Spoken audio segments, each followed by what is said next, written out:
All right, so let me first introduce our panelists here.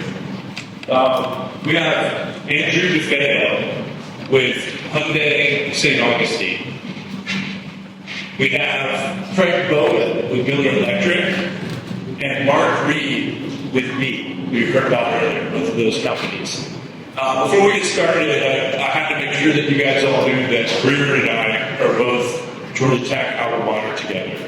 But I have an even more important announcement, which is to let you know that Mark Reid and I are both Jamaican.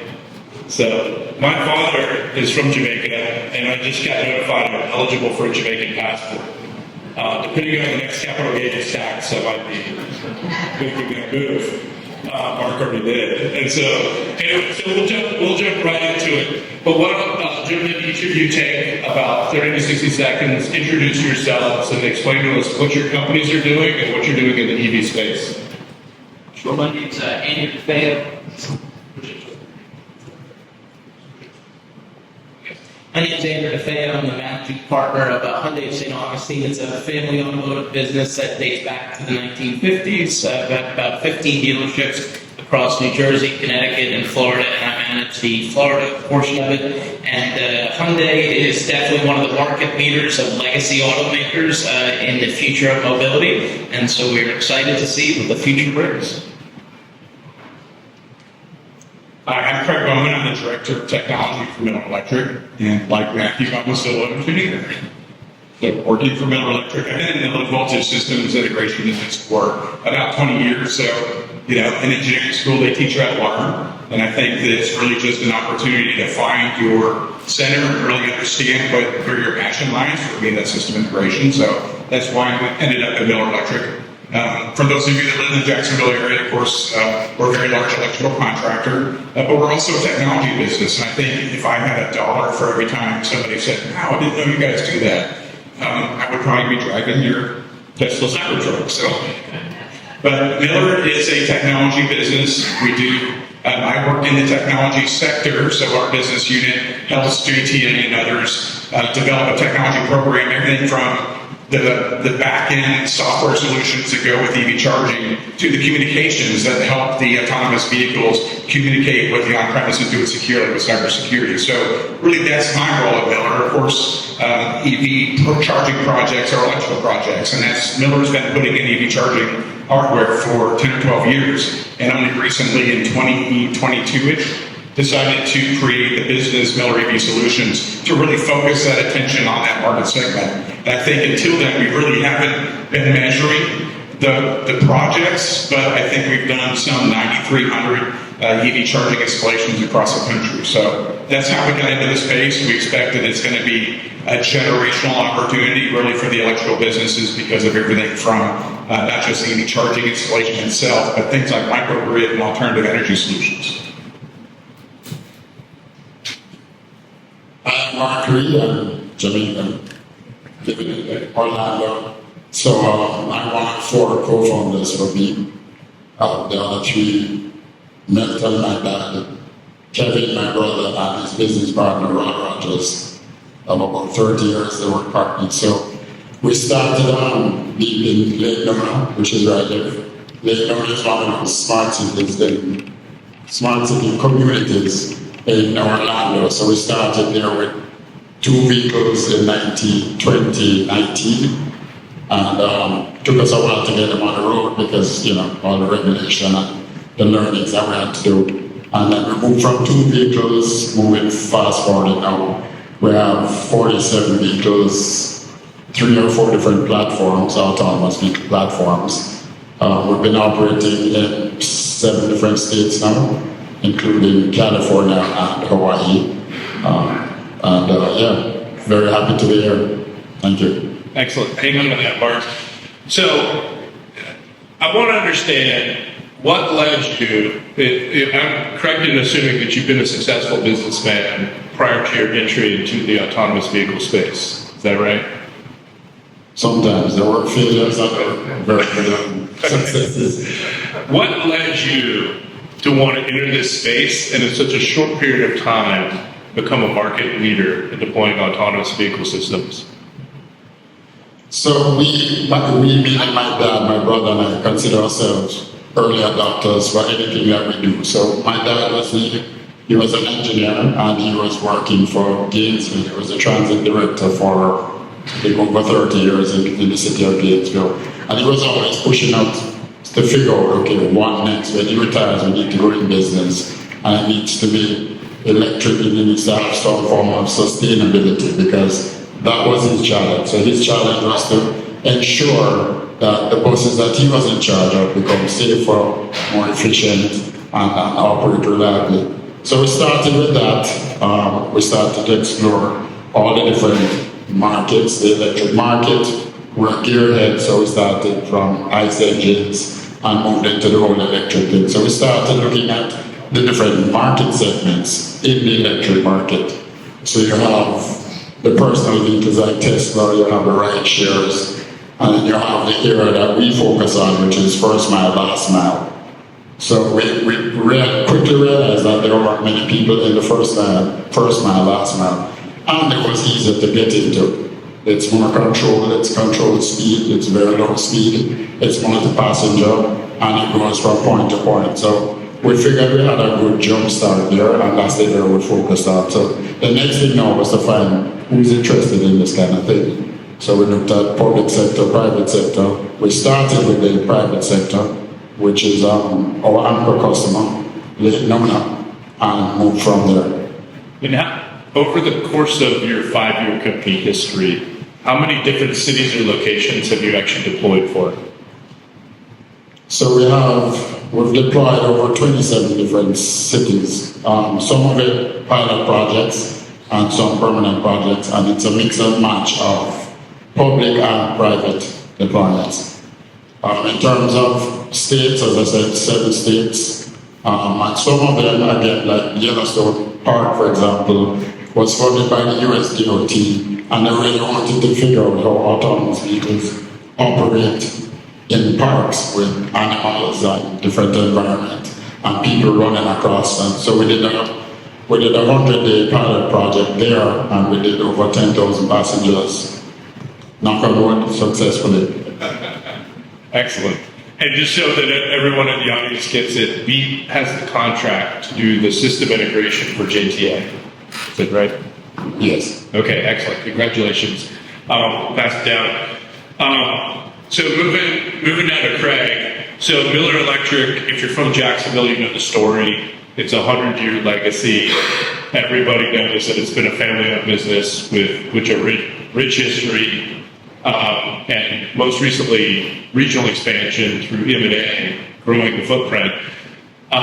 Similar question, what led Miller to feel like you were the right type of firm to take on the EV charging landscape, and then in such a short period of time become a market leader? Well, I think I mentioned it earlier, EV charging is an electrical project, and Miller does very large electrical projects. We do data centers and hospitals and large facilities like the Miller Electric Center for the Jaguars.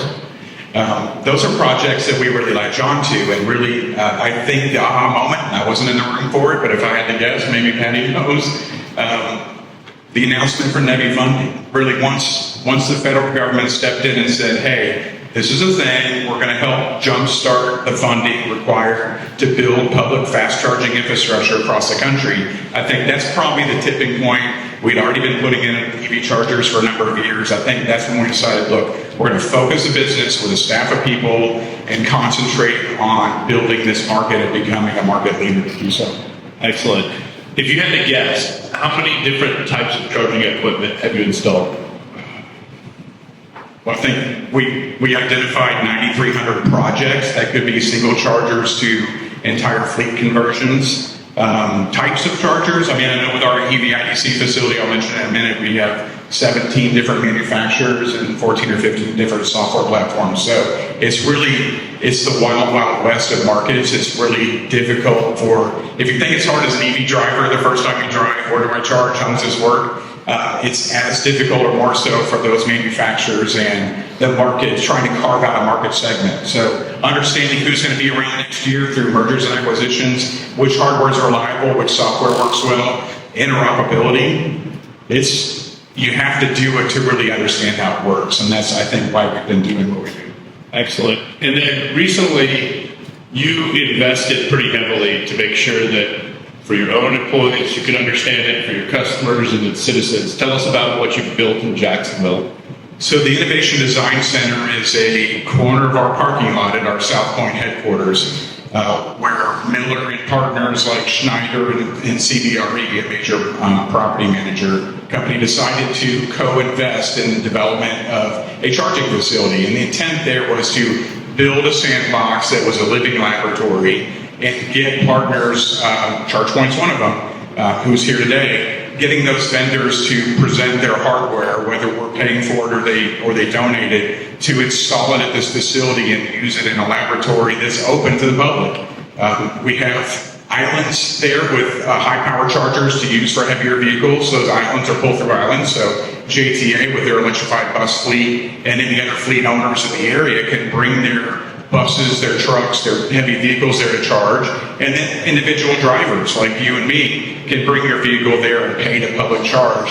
And we gather that data to help understand what works well, what doesn't work well, what hardware is most serviceable, what charging sessions are better managed, how do you pay for it, how do we manage the payment process. So there's an entire ecosystem that goes with both the technology and the hardware, and being able to build it there is really an opportunity to learn enough to make solid recommendations to our customers. Excellent. And I always, when I meet with Miller, I always recommend their site because I can plug in. So that's good. Yeah. Okay, Andrew, you've been selling vehicles for how long?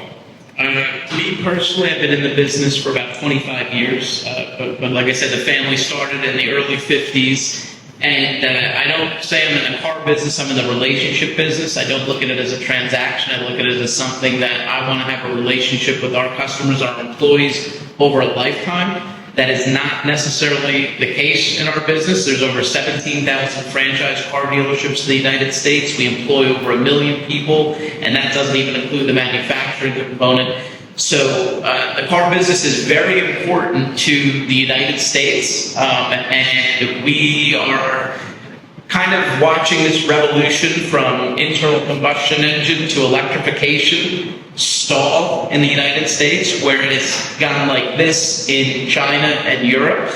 And so that's why it's extremely important that there's a lot in the political zeitgeist and the media right now about this, like, we go in electric or we not? We go in electric or we not? Where it's difficult to see the future in 5 years, but if you look out 50 years, it's kind of laughable to say that, there's not going to be, maybe it's not 100% EV because there's hydrogen. I heard a little talk of hydrogen, but we're not going to have the percentage of cars, internal combustion engine, that we have on the road today in the United States in 50 years.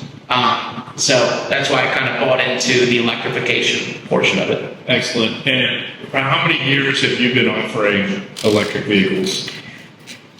So Hyundai has offered EVs for a little over 2 years now. Volkswagen was one of the earlier brands that we had. They've had theirs for close to 4 years now. And it's in the state of Florida. We are a little bit behind the curve in electric vehicle adoption. If you go to, as a nation, it's about 8% EV adoption. You go to California, it's closer to 30%. In Florida, it's about 8%. However, about 10 to 12% of that is in Orlando and Miami. Northeast Florida, we're closer to 4 or 5%. And a lot of that has to do with the infrastructure that's being put in place.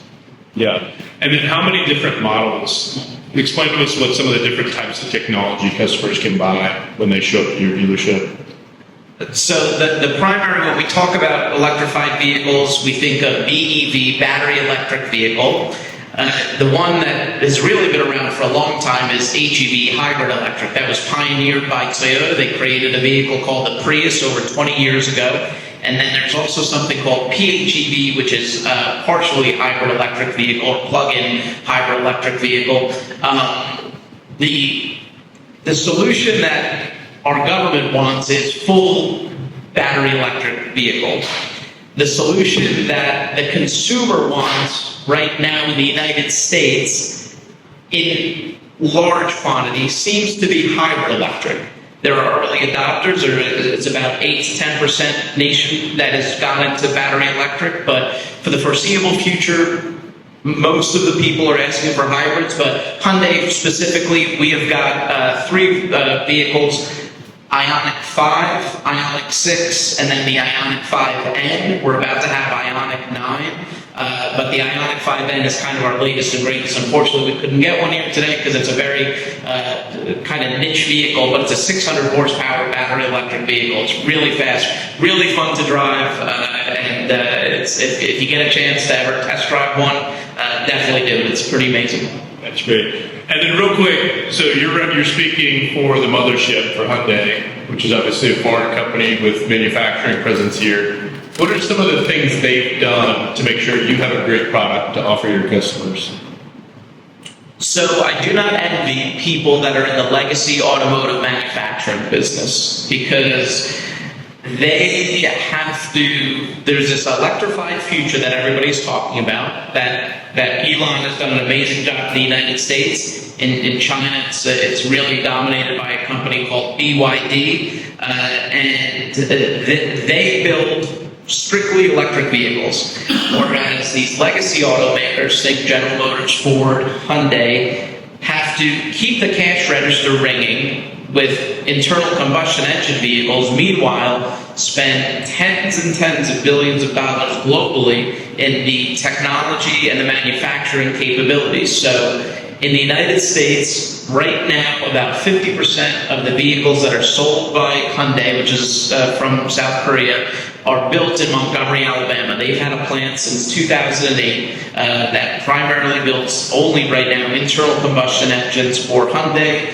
and to some extent Genesis, their luxury brand. Kia, which is majority controlled by Hyundai in Korea, has a plant in West Point, Georgia that builds internal combustion engines. In about 2 months, they were working on this for about 2 years. In Savannah, Georgia, there's going to be something called the Meta Plant, which is a partnership between Hyundai and a battery manufacturer. Over $15 billion investment in the United States that will have the capacity to build 300,000 battery electric vehicles in 2 months. So we're pretty excited for that, and it's great that it's in Savannah because that's the southern region for Hyundai, and that means when the Koreans come over here, they come to the southern region and we get all the extra favors and the perks. So Outstanding. And then just so to time it off while we're on it, and we're going to go back down the line here, but describe to me some of the challenges. I'm imagining that your team of employees maintains and services the vehicles. What's that been like? So from a high-level perspective as a business owner, 95% of my revenue comes from internal combustion engines, both the sales and servicing of them. Yet all the discussion is around 5% of our revenue. And so I have gray hair, wasn't this gray a couple of years ago, but we built a new building in St. Augustine, had to spend over $500,000 in EV charging infrastructure to kind of for the future. And as a small, medium-sized business owner, that's hard to swallow. It's a little bit easier when you're a large multinational corporation and you're spending, for 50 years out. But when you're a small local business owner, it's difficult. For our employees, again, most of their revenue, their commissions, whatever they're paying, comes from selling vehicles that they've been selling for decades. And now there's this new technology, which is very hard to keep up with. As you said, there's it's the wild, wild west, whether it's chargers, and this plug into that. And so there's a lot of challenges there. The biggest challenge is not necessarily range anxiety, it's more charger anxiety. So when we go to the gas station and you pull up to a pump and it's got out of service on it, you're like, oh, darn it, let me just go to the next one that's right in front of me. If you have 30 miles left in your vehicle and you finally found the charging station on the map and you pull up to it, and in the United States right now, 22% of the chargers either don't work as described, you say, oh, let me go to the next one. It's not in front of you. it's maybe 30 miles away. So that charger anxiety is the biggest, in my opinion, headwind that we're facing. It was affordability. That's starting to come down, whether it be government incentives, manufacturer incentives, improvements of production. The affordability is coming down. The range is going up. Most of the ionics get close to 3 to 350 miles. We're not quite to the 400 mile yet. It really boils down to the charging infrastructure. And for me, selfishly, Northeast Florida, that it needs to improve for more adoption. Well, Craig, now we know why you're sitting there. So let's talk about challenges. And you called it a generational opportunity. So take the frame either way, but you've got a workforce that's highly technical, and then you also have these demands of living in a community where we need more access to electric infrastructure. I'm not going to tackle the funding challenge of, hey, who's going to pay for putting these things in. I think a lot of our challenges have to do with these are electrical projects. We have the same labor shortages that a lot of other industries have. I'm sure if you've been reading about it, tradespeople specifically. So Miller spends, in fact, Patty Keenan's here. She's our chief learning officer. She's in charge of our workforce development. She has an entire team of people that are out working within the industry with NECA, which is the National Electrical Contractor Association, with the IBEW, propagating these programs, developing that workforce to produce the electricians that are capable of working on this equipment. There is a certification, and I don't remember what it is, I probably have it written down, that is specific to working on EV chargers. That certification helps qualify those electricians to work on the hardware. It's required if you're working on a NETI project. So if the federal government is funding that project, you're at least a competent person has to be managing that project with that certification. So we're working very hard to help develop that farm team, develop that young talent that comes in. But it's not just electricians now, it's technicians. It's more of a technical role.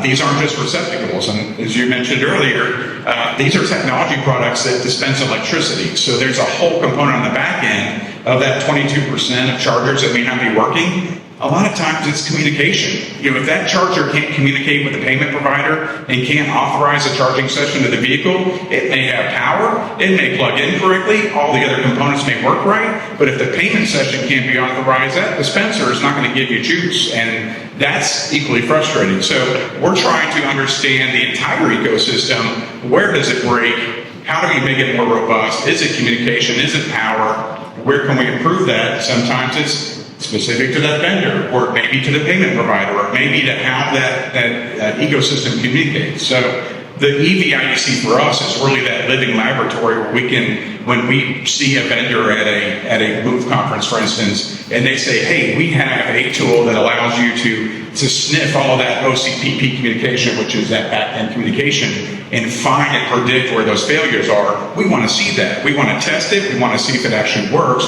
Then we want to figure out how to bring that into the market. So I think our challenges, there's lots of them, but the biggest one would be supply chain and personnel to help deliver those projects. Super. I'm going to give you one that you can phone somebody in the audience for if you need to. How many Miller Electric employees have been trained to install electric chargers or technology? Over 1,000. Okay. So Miller is 3,500 something employees nationwide. Many of those are tradespeople. So a big portion of those would be that team. So a Jacksonville-based company has certified 1,000 electricians to do this high-tech work. And we have 18 branch offices throughout. We cover the Southeast Conference, not the whole Southeast Conference. I don't know what it is. I call it. We cover that primarily, and then we have outliers like in Little Rock and up in Milwaukee and farther west in Dallas. So we're generally Southeast oriented, but we have NECA partners. So we have electrical contractors across the country that we partner with to deliver these projects. That's great. Thank you, Craig. So moving down the line, and I've been reminding you we do have a limit because our crowd earns a break after this. But what challenges, Mr. Reid, have you faced in trying to deploy your technology systems? Okay, 10-second answer. Because there are lots. We realize there's an entire ecosystem that we have to create. So our business is a little more prescribed.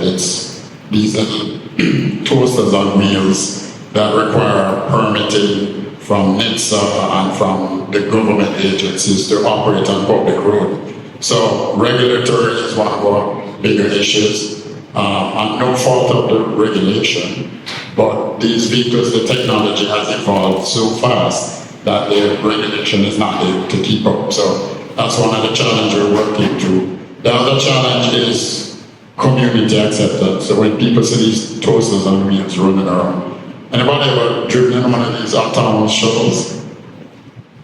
Okay, so they look a little weird. You might have seen one out there. But at the end of the day, the challenge is really how the community accepts this. Is it safe? Is it reliable? Should they be going on something that has no steering wheel, no brake? So that's part of it. So we work with the JT and a few other agencies to just sensitize the community. So the community engagements all over. The other one is workforce development. So we have, I say we have 3 elements that we're introducing there. So this challenge now becomes an opportunity. The three elements we're talking about: high voltage batteries. So these batteries are like 300 pounds, extremely difficult to work on. It's not your regular 12-volt battery. The second element is the electric motor itself. The third element is the autonomous driving kit. So when you look at these 3 areas, there's nobody certified, nobody trained. So we are now working as well with JT and FSCJ to come up with certification programs. We have our next generation vehicle that we're working with, partnering with Holland, a German company, and it's really getting that information, what the qualifications are, transitioning into FSCJ, developing the curriculum for the certification and these programs. There's also AA degree programs that they're working on. They're about 75% complete in terms of getting a program that will make you certified. So again, this challenge created an opportunity where you have 3 different career paths that you can go on rather than becoming what my mom forced me to become: lawyer, doctor, mechanic, engineer, the traditional, and these other options. So huge kudos to the JTA. They are the ones who started that project, and we followed through and work with the FSDJ to get the certification throughout the state of Florida. And I think we're probably the leading state in terms of certification for EV and AV vehicles. So in the near future, students in Jacksonville can get certified with a degree from a Jacksonville university. Is that true?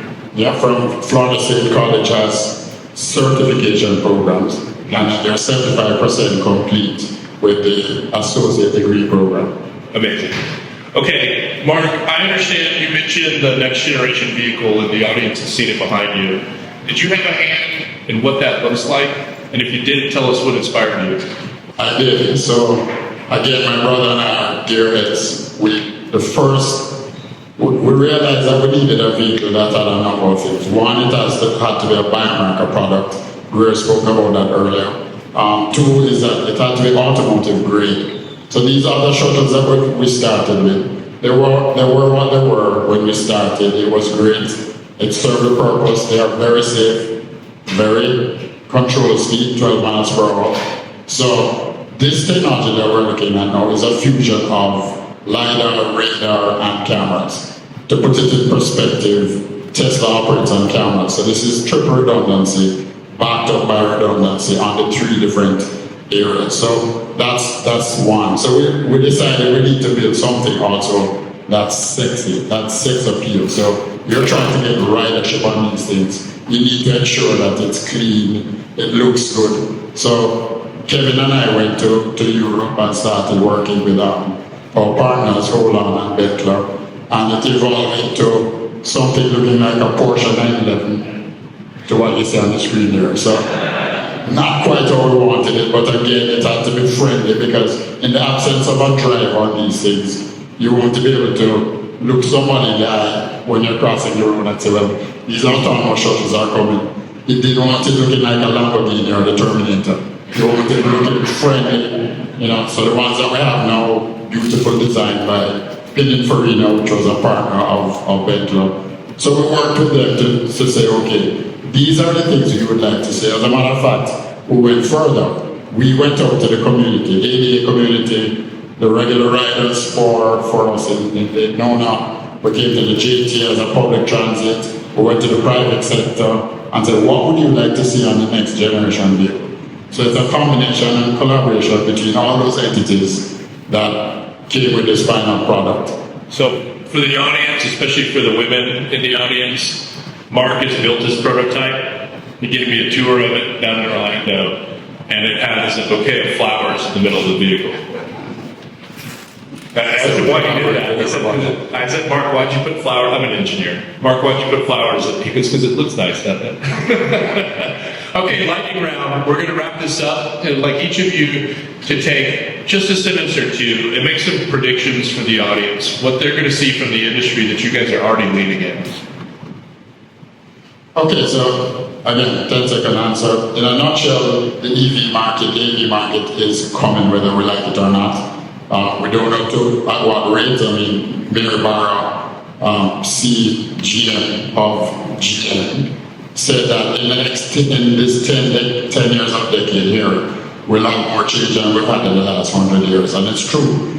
As to the rate of adoption, we don't know. As Andrew just said earlier, it's slower than we thought, but at the end of the day, we need to start looking at preparation for rideshare, for point-to-point vehicles, and also trams that are electric and autonomous.